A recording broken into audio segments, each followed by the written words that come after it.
Una scelta personale che ho esplicitato sin da subito e per il quale mantengo comunque, ecco, la lealtà nei confronti del mio partito, nei confronti della maggioranza a cui appartengo. È una decisione definitiva, non c'è più alcun margine?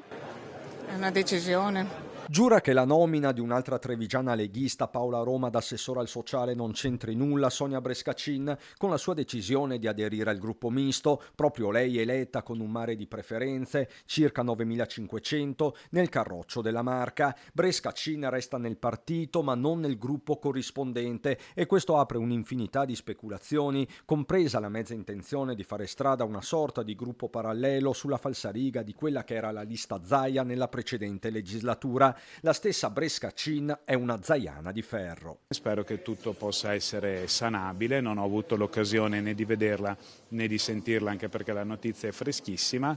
Ho letto che assicura lealtà alla compagine di governo e anche al partito e quindi sulla base di queste cose, per quello che potrò, mi muoverò affinché la frattura possa essere ricomposta. Barbisan che dicendo questo già pare muoversi da capogruppo dei leghisti, ruolo che potrebbe essergli attribuito già nella giornata di giovedì. Un altro trevigiano invece, Claudio Borgia, escluso dai giochi per la giunta, sarà salvo Coupe de Théâtre guida dei meloniani. Insomma, se l'asse Padova-Verona prevale in giunta, Treviso riemerge in consiglio anche sul fronte del centrosinistra con l'ex candidato presidente, l'avvocato trevigiano Giovanni Manildo. Io sarò il capogruppo del Partito Democratico e adesso vedremo poi i passi successivi. Finalmente l'opposizione da minoranza può diventare veramente opposizione in modo serio e costruttivo. Manildo che per inciso si dichiara preoccupato dalle prime esternazioni dell'assessore Gino Gerosa su fiscalità e sanità pubblica, ma il fronte si è appena aperto. Non vorremmo che fosse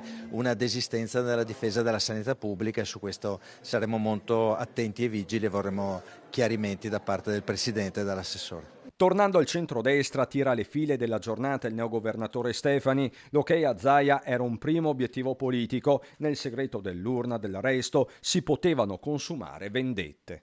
Era ovviamente un rischio andare al primo voto perché sapete benissimo che il primo voto richiedeva la maggioranza qualificata, mentre da domani sarebbe bastata una maggioranza diversa, quindi non più 34 voti. Questo è stata una nostra scelta, eravamo sicuri della maggioranza, di una compattezza della maggioranza e poi si è verificato nei fatti.